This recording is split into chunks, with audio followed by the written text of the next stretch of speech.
6 a.m., Monday morning, cops in the driveway, 3 patrol cars deep, like we just robbed a bank or something.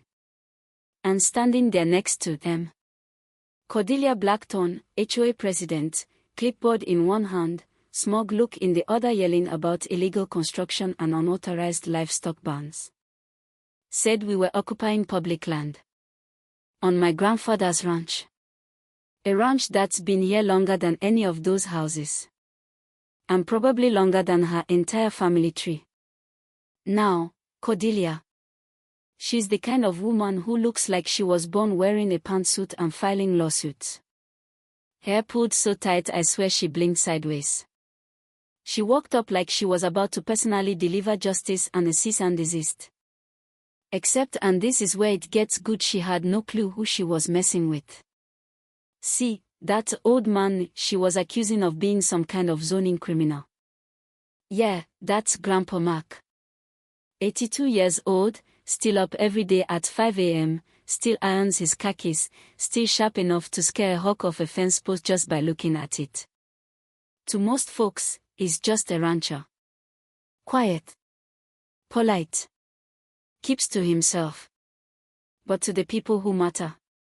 He's a retired lieutenant general who's commanded more operations than Cordelia's HOA has lawn signs. And that ban she was trying to shut down. Let's just say it's seen more action than she's read in all her legal handbooks. Anyway, she marches in like Judge Judy with a grudge, starts throwing around citations, zoning codes, words like non-compliant structure and municipal violation. Grandpa doesn't even flinch. He just says, "Real calm, why don't we take a little stroll to the barn? You'll see for yourself." And I'm telling you, the cops straighten their backs when he speaks, like muscle memory from boot camp kicked in. We walk over, sun just peeking through the trees, dust floating like glitter in the light.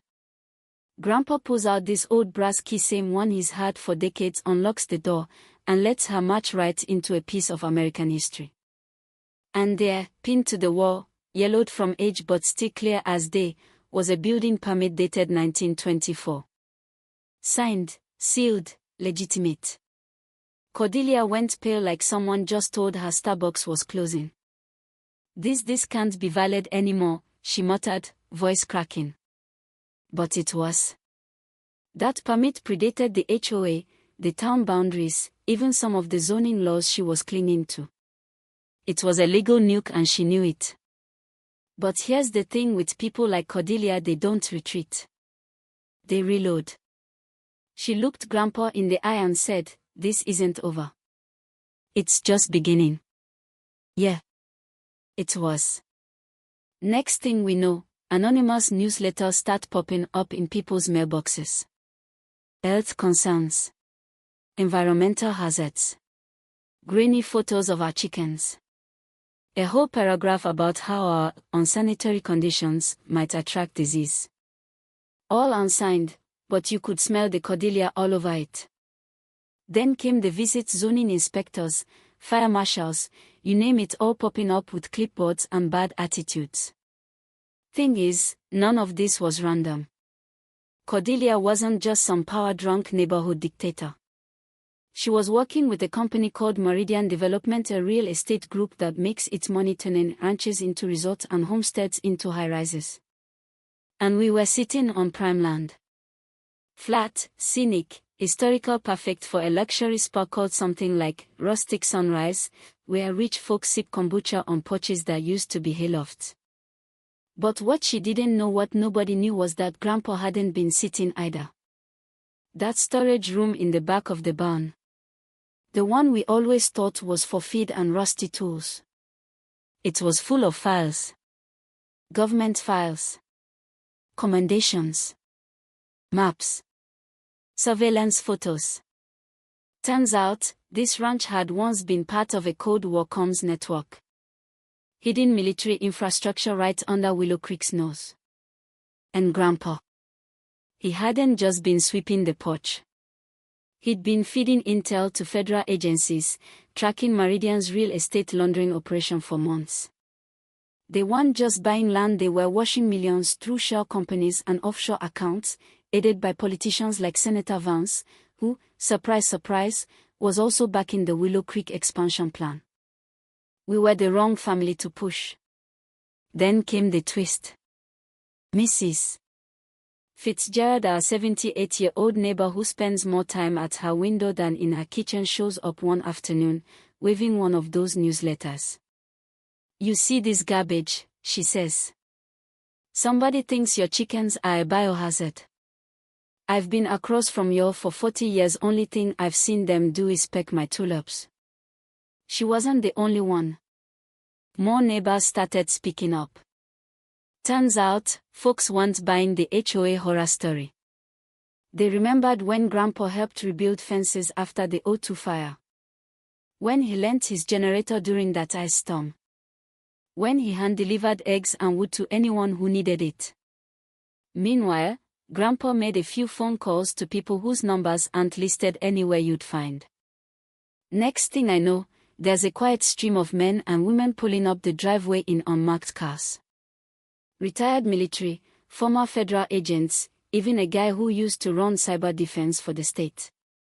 They weren't just visiting. They were coordinating. And Cordelia. She kept pushing. Filed an official complaint about suspicious gatherings. Said she had reason to believe illegal activity was happening in our barn. Send the cops again.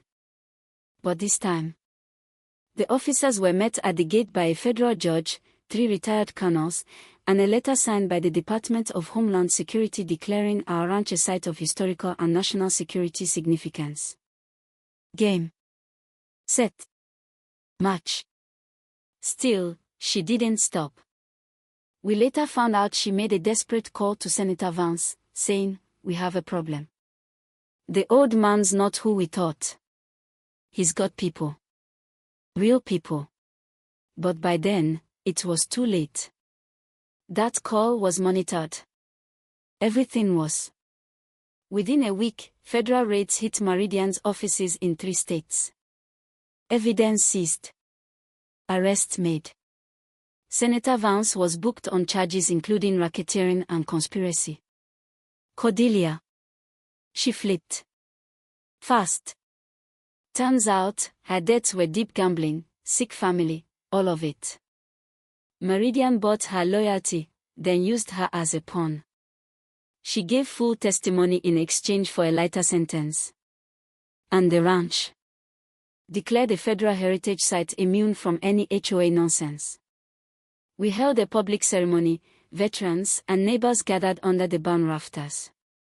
Grandpa, introduced as Lieutenant General Mark Henley, received honors from agencies I'd never even heard of. A man who'd fought in shadows, finally recognized in the light. And Cordelia. Her final visit was unannounced. Tried to leave quietly. But the chickens had other plans. They wandered across the driveway, blocking her shiny BMW like little feathered protesters. She sat there, windows up, staring straight ahead while Mrs. Fitzgerald recorded the whole thing, muttering, "Poetic justice. Served farm fresh." So yeah.